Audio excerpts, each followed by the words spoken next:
vendo agora a respeito, né? Você falou sobre os anciãos e é justamente sobre a temática da próxima epístola da gente, que é sobre anciãos e jovens, né? Anciões e jovens. Deve ter dificuldade de falar sobre isso, né? Sobre essa palavra, mas enfim. É interessante, né? Porque um dos temas de Pedro é sobre isso. E ele fala no capítulo 5, versículo 5 o seguinte: semelhante vós, jovens, sede sujeitos aos anciãos, e sede todos sujeitos uns aos outros, e revestivos de toda a humildade, porque Deus resiste aos soberbos, mas dá graça aos humildes. Percebe-se que hoje na igreja existe uma rivalidade, né? Entre anciãos e jovens. Não tem como fugir disso. Parece que tem ancião que não quer ensinar jovem é o caminho certo. E tem jovem que não quer ouvir nada que o ancião diz, porque ele é velho, ele não sabe de nada, tá caduco, não tem mais nada a oferecer. E existe essa rivalidade, e existe a rivalidade que o velho fala assim, mas esse jovem é rebelde, mas esse jovem, ele não segue o que eu falo. E a gente fica nesse, entendeu? Nesse tava pra cá e pra lá, né? Nessa sola da bota. Né? Aí eu quero saber de vocês. Assim, cada jovem e cada ancião tem o seu papel, né? Como é que a gente pode facilitar essa comunicação entre os dois? Vocês acham que é possível? Ou sempre vai ficar havendo esse embate? É possível. Só juntando com o Tiago, cada epístola ela vai ter um tipo de conselho, né? O Tiago ele vai focar nos conselhos mais práticos ali, né? Isso. Então, por isso que muitas pessoas, até o Lutero, tinham alguma relevância com essa epístola, né? Para aceitar ela no cânon sagrado. Mas ele vai falar das provações, do controle da língua, da conduta, do mundanismo. Então, é um aspecto bem geral que você vai ter ali conselhos como máximas para a vida, né?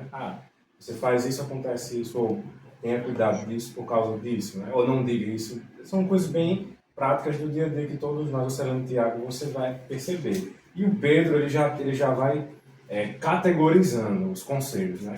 Ele vai dizendo ali, ó, no início ele vai começar o quê? Falando da graça, da salvação, da esperança, né? O que é viver em santidade, o que é o temor a Deus, sobre o crescimento, a submissão a essa graça. E ele toca um pouco sobre, como eu falei, categorização, né? Tiago ele já é mais amplo, já é mais geral. Pedro ele fala sobre deveres cristãos, né? Deveres cristãos. Aí o dever da mulher, o dever do marido, do governo, do marido. Né? Então é justamente isso que ele está fazendo. Ele está fazendo uma exortação aqui para a gente entender que cada um tem um papel. Interessante, né? que ele citou isso, né? Que cada um faz parte do corpo. Cada um faz parte do corpo. Se cada um faz parte do corpo, tem a sua objetividade, que é tipo o corpo geral, mas cada um também tem a sua subjetividade, que é a sua individualidade, né? Cada um tem suas funções, cada um tem que obedecer.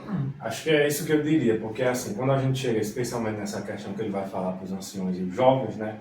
A gente tem que entender que cada um vai enfrentar o seu dilema, né? E todo ancião já foi jovem, e todo jovem, se Deus quiser, pode ser um ancião, né? Então, assim... Enoque 2, versão 2.0. Mas, assim, o que eu diria, primeiro para o jovem.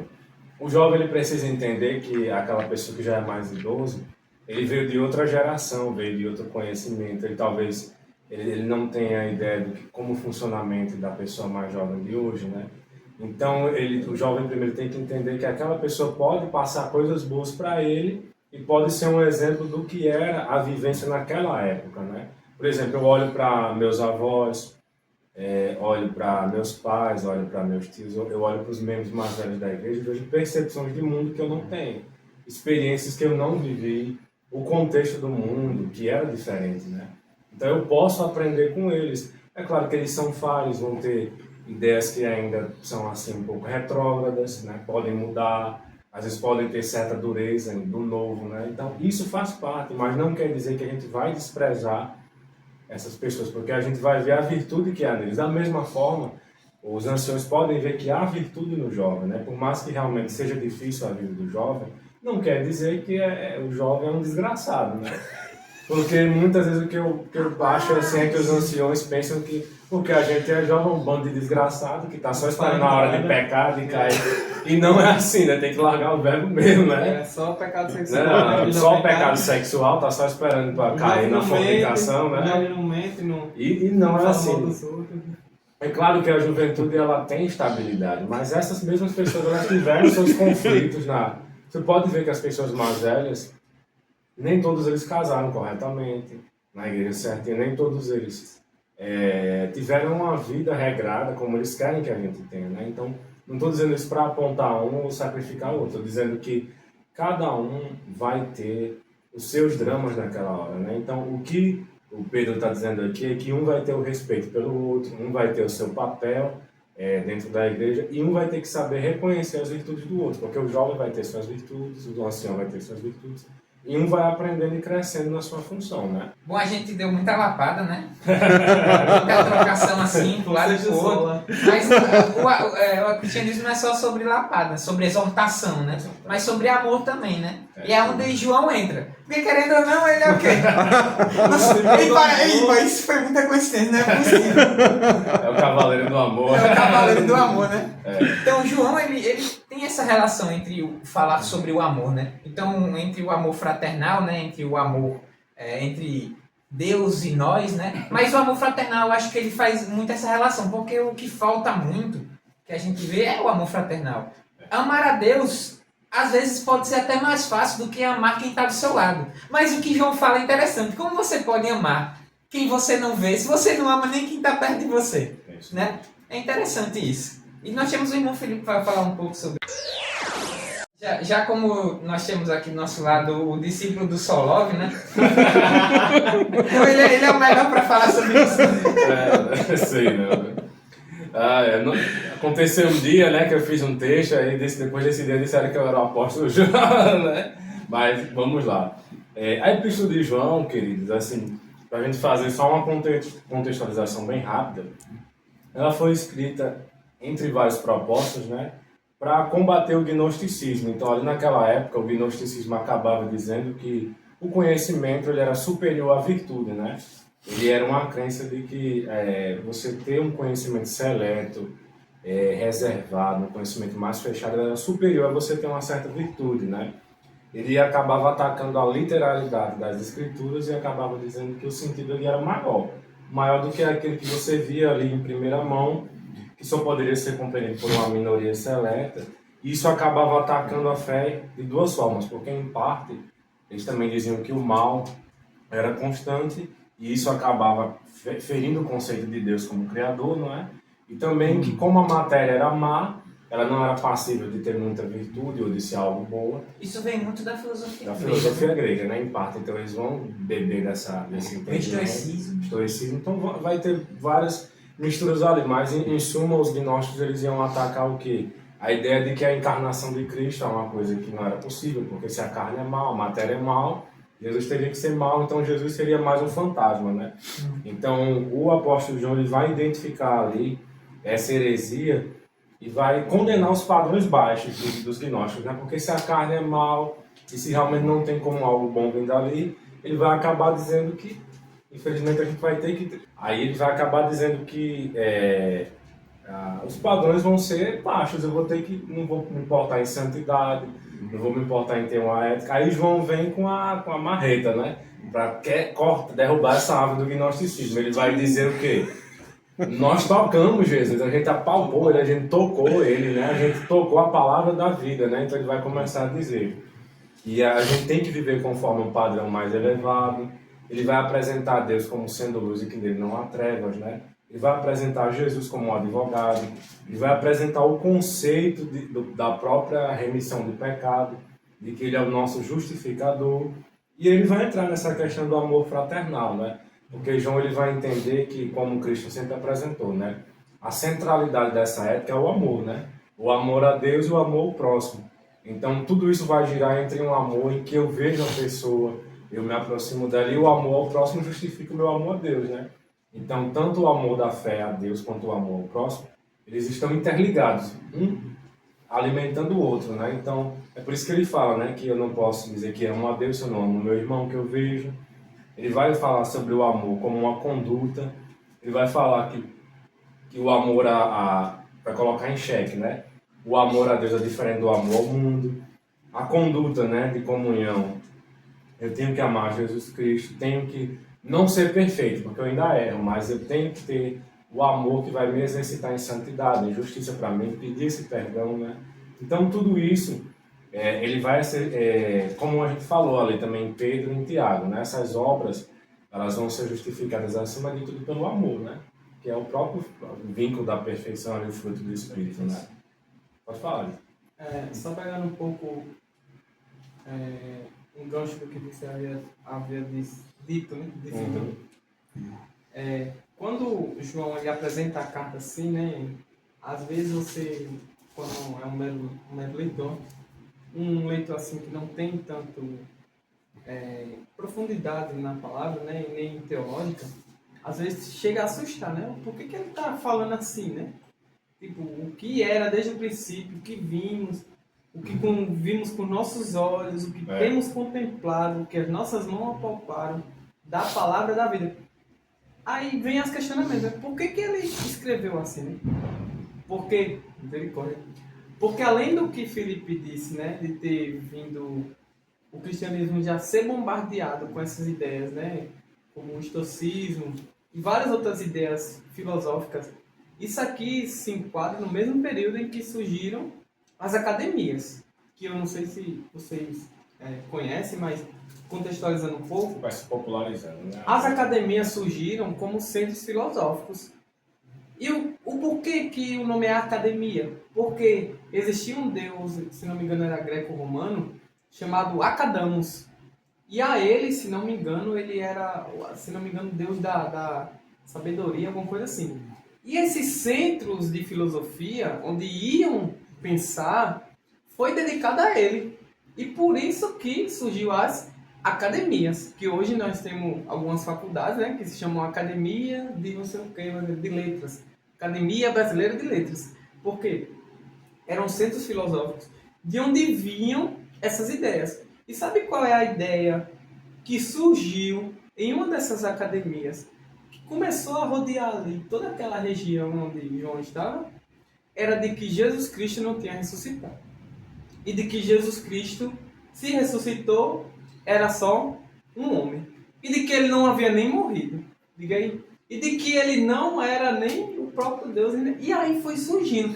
E aí, ao ver isso sendo bombardeado, aquelas pessoas que iam crendo, sendo bombardeado, nem sabe o que João faz. João vai lá, vamos dizer assim, né, parafraseando, se enfurece e diz, olha, aquele que nós vimos, aquele que a gente pegou, tocou, que os nossos olhos contemplaram da palavra da vida, é esse que nós anunciamos. Ele estava dizendo, olha, isso é um testemunho pessoal.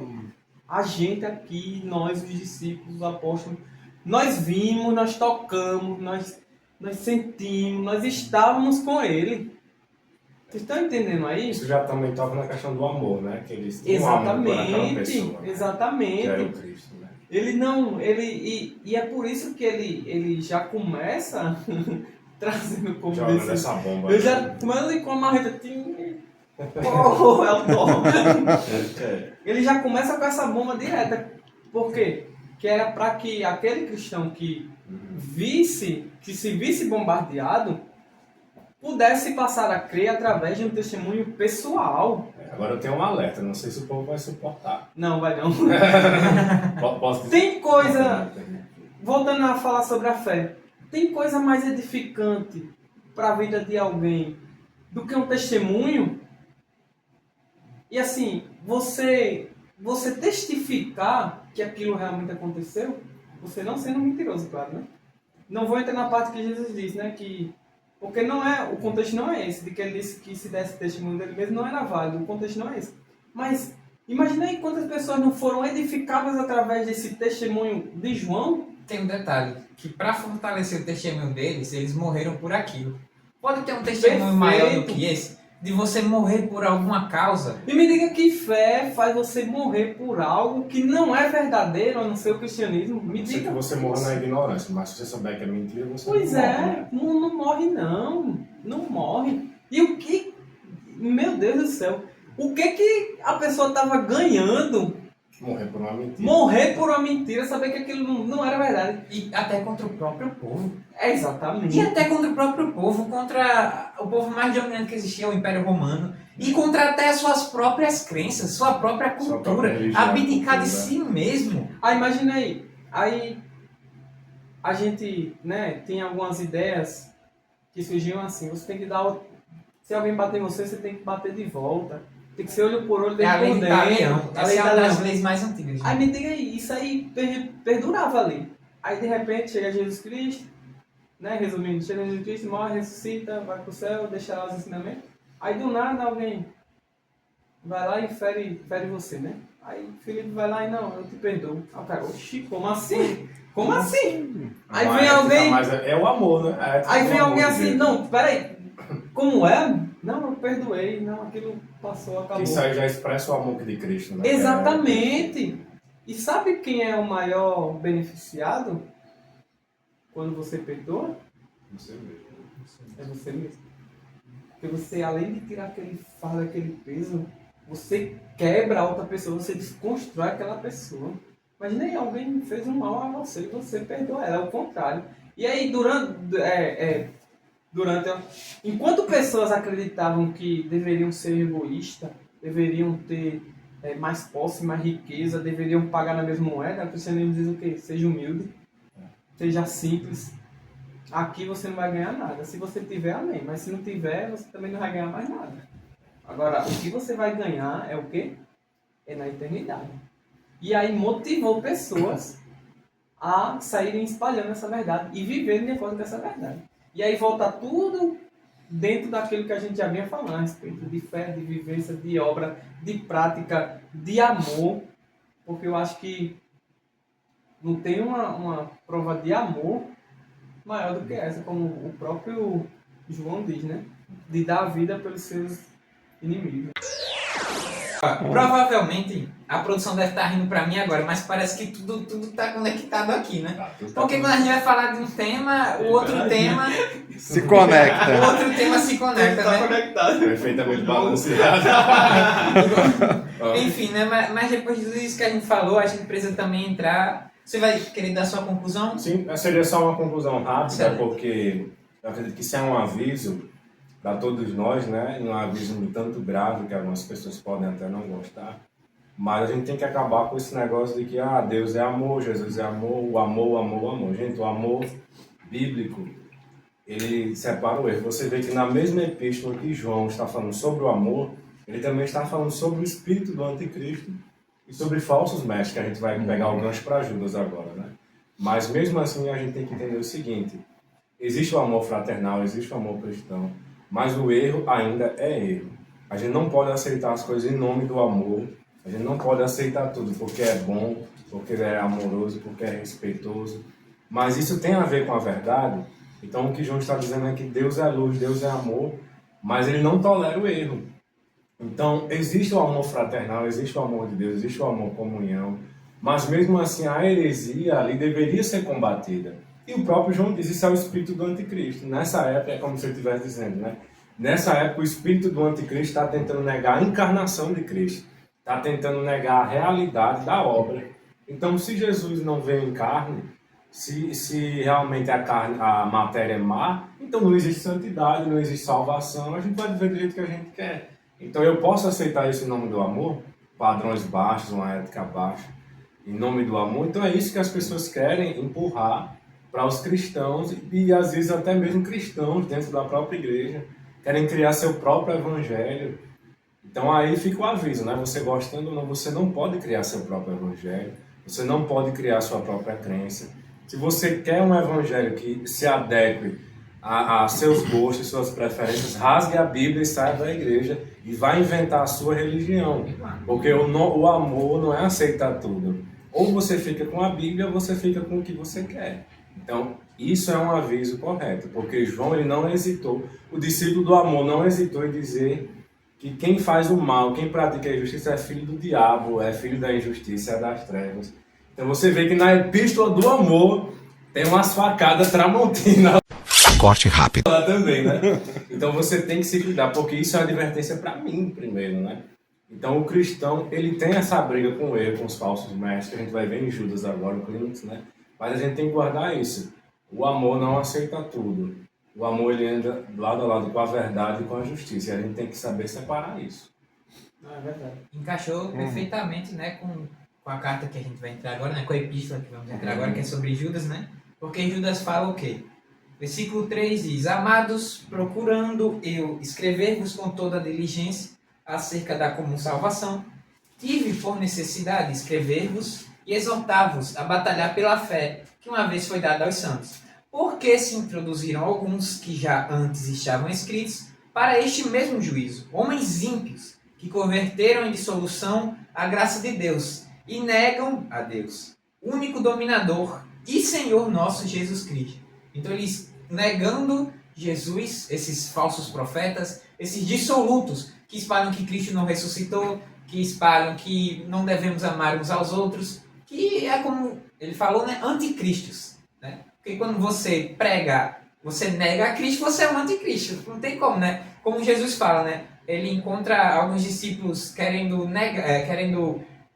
bloquear alguns irmãos de pregar o evangelho da forma que eles acreditavam, né? E Jesus fala, olha, não impeça eles de pregar a minha palavra, porque se eles estão contra mim, então eles não estão contra mim. Se eles estivessem contra mim, aí sim, vocês poderiam impedir. Mas já como eles estão ao meu favor, então não impeça eles de pregar a palavra, né? É interessante isso, né? E Judas, ele fala sobre isso, ele introduz esses falsos profetas que andam no meio do povo e cometem essas heresias, né? Aí, o que vocês acham, assim, que é possível combater, tipo assim, que método a gente pode usar para combater esse tipo de pessoa que fala esse tipo de coisa, né? Você fica... Não, Herege! Chama de herege, joga na fogueira. Assim, eu acho que existem dois pontos, né? A melhor coisa é você estar bem alicerçado na palavra. Isso, de fato, é bem respaldado. E, assim, estar bem respaldado em que ponto? Que sentido? De você ter argumentos, não que convençam, mas que falem dentro da verdade da palavra de Deus. Qualquer um argumento que convence, qualquer um tem. E o segundo, aquilo que você viveu da fé, pessoalmente. Porque sabe quando a gente pentecostal fala que não, o crente tem que ter reserva, lá em Mateus 12, né? O crente tem que ter reserva, sabe? É porque aquelas pessoas que pregavam assim, elas não sabiam explicar, né? A simples fato de ter reserva não é você ter que ter azeite e unção. Não.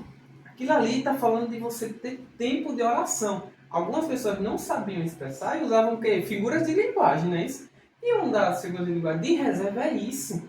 É ter tempo de oração, ter tempo de proximidade, intimidade. Então, se você tiver a reserva, você pode, apesar de você não ter argumento, você vai estar tão sólido que você não cai.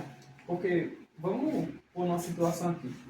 Hoje em dia, qualquer um que pega a Bíblia consegue criar uma heresia assim, ó. É só botar emocionalismo nessa palavra. E qualquer um pode pregar. Se você deixar o povo emocionado, porque, querendo ou não, muitos pregadores eles se baseiam no nível de frieza ou de calor, entre aspas, do povo, né? Se não tem um pregador e ele não está escutando alguém dizendo glória a Deus, aleluia, pulando, falando em línguas, ele vai dizer, epa, o povo está gostando da minha pregação. Com medo de não retornar ao púlpito para pregar. De quem é a culpa disso? De quem é a culpa disso? É sua mesmo. Olha. Sabe por quê? Porque a gente dá, eu falo como igreja. Nós como igreja, nós damos púlpito para pessoas assim. Nós gostamos de pregação assim. Exatamente. Agora assim, se o pessoal fosse mais alicerçado na palavra, tivesse pelo menos como um indivíduo, vamos voltar agora lá para o início, né? Como um indivíduo. Será que eu não sei que eu devo orar, que eu devo ler a palavra, que eu devo jejuar? Será que como indivíduo eu não sei? Isso é de praxe, meu amigo. E antigamente, voltando a falar dos anciões, alguns deles não tinham nem conhecimento básico da escritura, mas eles liam. Qualquer conhecimentozinho ali era do próprio entendimento, não, porque a palavra diz isso e aquilo, não sei o quê.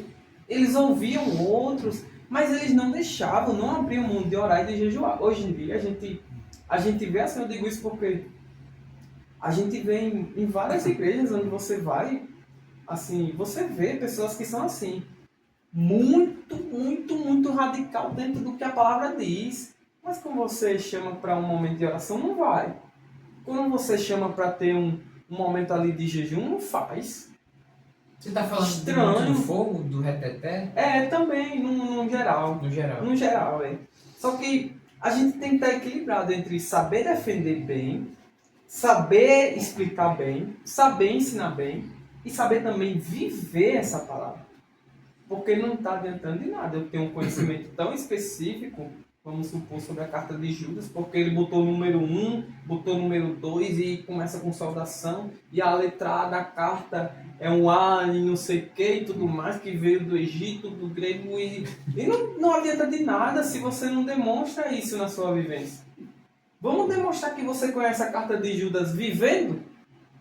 Aí é outros 500, meu amigo. Aí o jogo vira. Sobre a epístola, como a gente tinha pegado aquele gancho, como a gente tinha falado do gnosticismo, eu vou pegar um pouquinho esse gancho, né, da epístola do apóstolo João, e justamente é um dos problemas que o Judas ele está identificando. Ele é o Judas, irmão de Jesus, né, irmão também de Tiago, que escreveu a epístola, né, então são dois irmãos do Senhor Jesus Cristo, né. Então, o Judas ele aqui está falando de como o gnosticismo ele varreu a mente das pessoas, né? No sentido de que há muita gente ali naquela época, muitos cristãos vão estar estariam imaginando, né, que a carne é má, completamente má, então não tem como eu ter uma conduta espiritual que modifique a minha ética de cada dia, né? Então eu vou acabar o quê? Vivendo dissolutamente, de qualquer forma que eu desejar, porque Deus vai salvar o meu corpo, ou a minha espiritualidade ela é mais importante, né? O meu corpo eu posso agir da forma que eu quiser. Então, o que ele está colocando aqui para a gente é que nós não podemos seguir essas mensagens, porque disso depende a nossa alma, né? Então, eu sempre digo, a gente pode, eu gosto de dizer isso, né? A gente pode questionar, por exemplo, qual cor eu vou pintar a igreja, se a parede vai ser preta, se vai ser branca, se a igreja vai ser quadrada, redonda, assim. Inclusive. Se vai ter primeiro, mas o que a gente não pode negociar é a doutrina. Porque a doutrina é a realidade do que a gente crê. Então, o que Judas ele está aqui, até o Alisson perguntou, né? Como eu posso ver essas doutrinas, como eu posso me posicionar? Primeiro, eu tenho que conhecer as doutrinas, né? Eu tenho que entender a minha crença, que é ali a doutrina de Deus, Jesus Cristo, a salvação pela fé. Não é qualquer doutrina. Não é qualquer doutrina. Não é uma doutrina eclesiástica, que cada um tem a sua, né? Isso mesmo. A gente tem que pegar aqueles pontos essenciais da fé, que é o que todas as igrejas cristãs, por dizer assim, nós vamos concordar. Tem um nome, né? Doutrina... Doutrina dos fundamentos da fé, né? Que seria... O Deus triuno, a salvação por Que Jesus. seria a teologia sistemática, né? É importante a gente conhecer, né? Então, todo cristão, mesmo se ele não fizer um curso de teologia, mas ele deve focar em aprender o básico da fé, né? Que seria esses entendimentos. E ele entendeu o seguinte, que a gente tem que batalhar todos os dias por essa fé. Porque em cada época vai surgir desafios para a nossa fé, né? Então, nesse momento aqui, o desafio era de você compreender que Deus ele tinha um valor para o corpo humano, que o corpo humano podia ter uma ética regenerada, né? Você tinha que cultivar, de fato, com a ajuda da graça de Deus, uma vida pura, se livrar da promiscuidade daquele tempo, dos prazeres, dos costumes, né? Errôneos. Então, interessante que normalmente a heresia ela vem associada a algum pecado, né?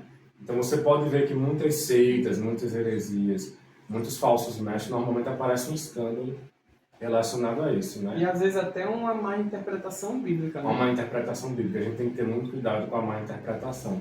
Porque, por exemplo, aqui, a gente está vendo o quê? Que Deus está mostrando pela Escritura que Deus sempre julga o erro, né? E Deus vai citando o exemplo. Deus julgou os anjos rebeldes, Sodoma e Gomorra. Os próprios crentes que não acreditaram no deserto, né? Fazendo uma referência lá a Hebreus, né? Que fala também muito sobre o deserto, sobre não acreditar, sobre a fé. Tiago, que fala que a fé sem obras é morta, né? Então, quando a gente abandona a fé, mesmo a gente sendo crente, a gente corre o risco de ser cortado por Deus, né? Então, a partir do momento que eu sigo essas heresias, eu estou sofrendo, eu estou correndo o risco de ser punido com eles, né? Porque essas heresias, elas chamam a punição de Deus. Você vê que Judas ele é bastante duro aqui. Ele xinga o cara mesmo, ele diz, você é uma desgraça, você é uma estrela sem luz, onda do mar, água suja, é tudo que não presta, né? Nuvem sem água, ele vai xingando o cara assim com a ética, né? Assim, com a delicadeza, mas aqui praticamente ele está esculhambando, né? Você vê a falta de respeito também que esses... Então, você vê que essas doutrinas já eram o quê? Dissolução, fraqueza moral, hábitos maus, falta de respeito. Você vê que eles não respeitavam as autoridades, e isso tanto eclesiástico quanto espiritual, né? Nem os anjos eles respeitavam. E aí Judas diz, né? Nem Miguel ousou brigar com o diabo, né? Assim, digo, você amaldiçoar, vou te amarrar, Satanás. Então pare com isso, irmão, pare. Eu não sou advogado do diabo, mas pare com isso. Respeite as autoridades, sejam elas boas ou más. Não saia por aí dizendo que você vai pisar na cabeça da serpente, você amarra o diabo, e você luta com o diabo, porque no dia que ele pegar você vai ver se amarra ele ou não. Mas assim, tenha um respeito, tenha uma intenção, porque com certeza o arcanjo Miguel é muito maior do que a gente, né? Em sabedoria, em poder, e mesmo assim ele soube levar as coisas. Então, o mundo espiritual ele tem um respeito, ele tem uma hierarquia, ele tem todo um cuidado. Então, o que ele está dizendo é que tem que haver um respeito, tem que haver um entendimento das coisas, do que é espiritual, do que é humano. A gente não pode desrespeitar. Então, ele está dizendo aqui o que? Não desrespeita a graça de Deus. Deus livrou você da bebida, da sexualidade desenfreada, de ser um mentiroso, de ser um traidor, de ser uma pessoa horrível. Respeite isso, porque é a graça de Deus que libertou você. Então, se Deus ele te libertou, não leve isso como pouca coisa a ponto de viver da mesma forma, né? Então, a gente tem que mudar a nossa mente, porque se o evangelho não é mudança de vida, então não é nada, né? A graça de Deus é até tipo um comprimido que eu jogo na água e ele se dissolve. Então, é isso que ele está dizendo. A nossa fé é sólida, né? Ele não pode se partir, se entrar em dissolução. Mas ele também dá um hino de louvor, né? Um aliviado, uma exortação, uma bênção, né?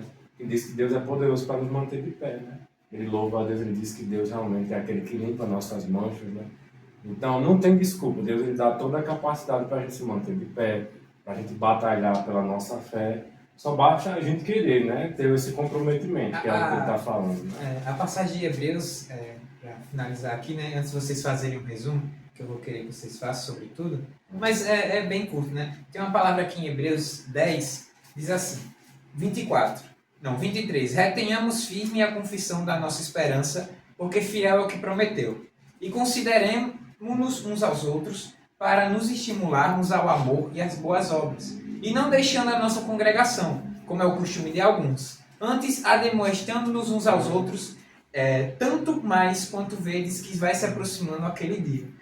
Porque se pecarmos voluntariamente, depois de termos recebido o conhecimento da verdade, já não resta mais sacrifício pelos pecados, mas uma certa expectação horrível de juízo e ardor de fogo que há de devorar os adversários. Porque bem conhecemos aquele que disse, minha é a vingança. Interessante. Eu darei a recompensa, diz o Senhor, e outra vez, o Senhor julgará o seu povo. Horrenda coisa é cair nas mãos do Deus vivo.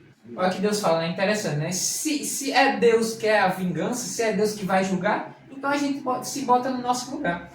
Né? Então eu queria que, para resumir tudo, né? Queria que vocês fizessem um breve resumo que vocês entenderam sobre essa junção de todas as cartas, todas as epístolas gerais, né? Se quiser começar... Fica à vontade. Vamos lá. Primeiramente pela fé, né? Nós aprendemos que a fé... ela não é algo palpável, mas é algo que pode ser vivenciado. É algo, não é sólido, mas é algo que está firmado em uma única coisa, que seria o nosso Senhor Jesus Cristo, né? Tiago fala, né? Fé e obras, que também está quase dentro do mesmo parâmetro. A fé, ela pode ser vivenciada e pode ser também demonstrada, né? Aquilo que nós aprendemos, aplicamos, vivenciamos e demonstramos. Aí depois vamos lá para Pedro, né? Quando ele fala de anciões e jovens, né? Tudo isso é relacionado à fé também. Porque se tem algo que consiga trazer essa fim a esse embate, né, entre jovens, experiência e juventude, entre jovem e ancião, é a única coisa, a palavra de Deus. Sabe por quê? Porque a palavra de Deus ela não tem classificação indicativa. Não tem. Ela é para todo mundo e ela bate em todo mundo por igual. Todo mundo é. Então, assim, se o ancião quer ter mais paciência com o jovem, aprenda com a palavra de Deus. Se o jovem quer entender mais como um ancião, vá para a palavra de Deus. Isso. E aí, isso também se encaixa dentro do amor fraternal. Porque a palavra de Deus, ela consegue dar essa visão, tanto ao jovem quanto ao ancião. Que eu, como jovem, necessito do ancião, e o ancião, como experiente, necessita de mim, como jovem. E ambos edificam assim, que edificam a igreja como um todo.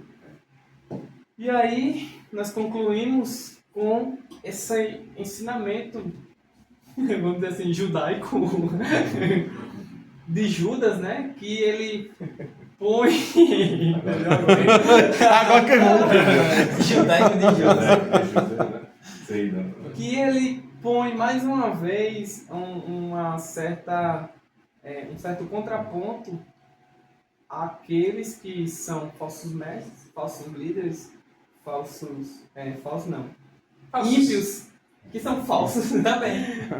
Que são ímpios que, assim, a conotação do que ele quer dizer ali é mais ou menos assim, olha, se eles andam dessa forma, seja você a diferença. É mais ou menos isso. Porque, e o mais exemplo que ele dá é o quê? É sobre o arcanjo Miguel lá contendendo com o diabo. Como o Felipe falou, né? Se um ser que está em uma esfera maior do que a nossa, ele disse, o Senhor te repreenda, imagine você, né? Que está ali no mesmo parâmetro. Vá de retro, Satanás. Você que está no mesmo parâmetro ali que um falso mestre, só repreenda. Ó, o Senhor te repreenda, pronto. Segue a vida. Então, todos os assuntos são conectados em uma única coisa, né? Palavra de Deus. Palavra de Deus. Bom, eu diria o seguinte nessa conclusão. Em Hebreus, você vai aprender como conectar o Antigo Testamento com o Novo Testamento. Então, você vai conectar todo o plano de Deus através dos profetas, patriarcas, da lei, dos juízes, dos reis, dos símbolos eclesiásticos, né? Dos símbolos da religião judaica. Então, tudo isso você vai obter essa conexão e vai entender quem é Cristo, né? A centralidade de Cristo no propósito de Deus.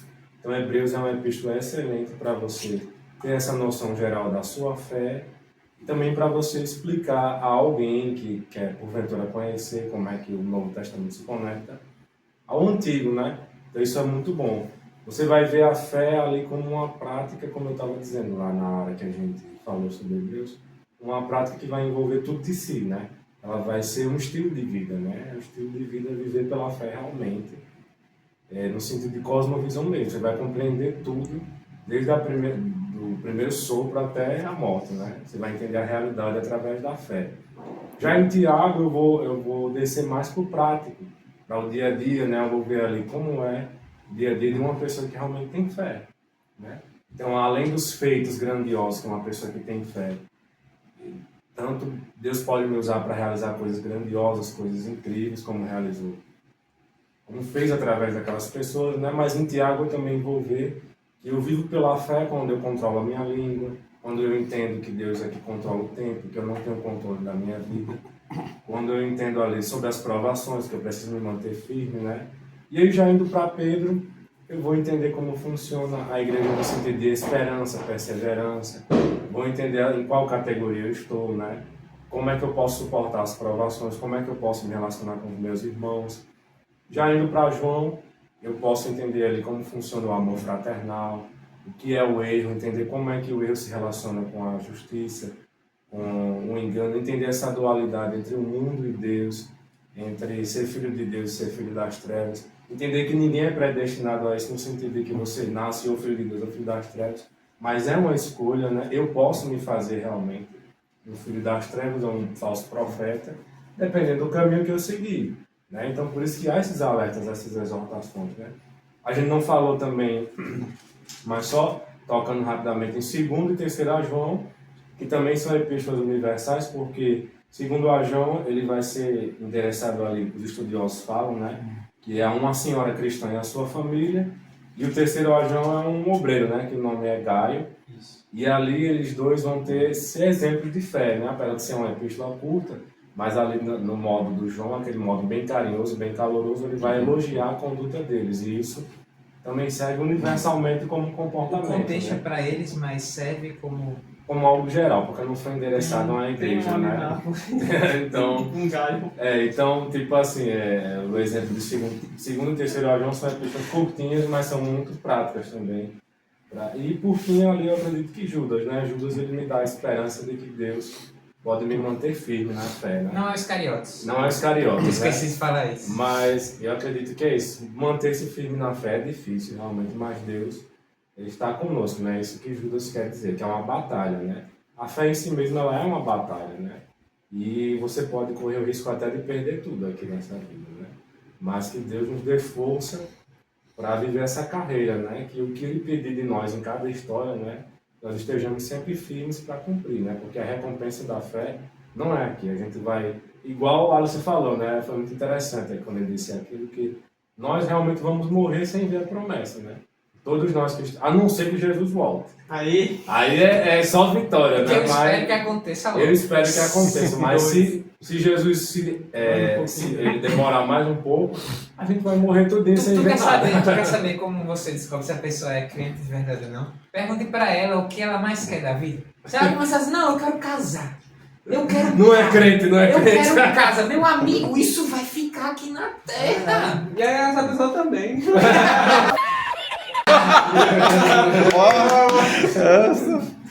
Não adianta, isso vai ficar na terra. Se a pessoa disser assim, não, eu quero que Jesus volte logo porque eu já estou cansado, glória a Deus, essa pessoa é. Então não seja um herege, tá bom? Segundo Júlio, não seja um herege, não vá com os hereges, né? Amém. Amém. Glória a Deus por isso. Glória a Deus por isso. Então, meus amados irmãos, eu quero agradecer a todos por até chegar aqui, né, estar nos ouvindo. Como eu bem disse agora, né, como é um podcast, você não precisa necessariamente ficar vendo ele, você pode botar assim para ouvir, né, você está no ônibus, você está fazendo alguma coisa, você pode ir escutando nosso podcast. E eu quero agradecer a você, meu amado e querido ouvinte, por estar aqui mais uma vez no nosso querido Santarém Podcast. Quero agradecer ao nosso irmão Felipe. Muito obrigado, Varano. Deus abençoe. Nosso amado irmão Josué, Deus abençoe, meu filho. Obrigado por tudo. Não esqueçam, vasos, de compartilhar, certo? Esse vídeo, curtir, favoritar se precisar, colocar em assistir mais tarde se não tiver tempo, entendeu? Sempre fortalecendo o canal, sempre nos ajudando. Nós agradecemos muito a sua participação. Obrigado, varões, e obrigado por tudo. Desde já eu agradeço. Amém. Fiquem com Deus e a paz, Senhor. Amém. Senhor. Enquanto isso, na sala de justiça. Tá metendo a bolacha dentro do carro. Tá... Eu quero só uma colher. Ninguém viu, né? Vamos lá. Então... A heresia se multiplicou. Que droga, mano.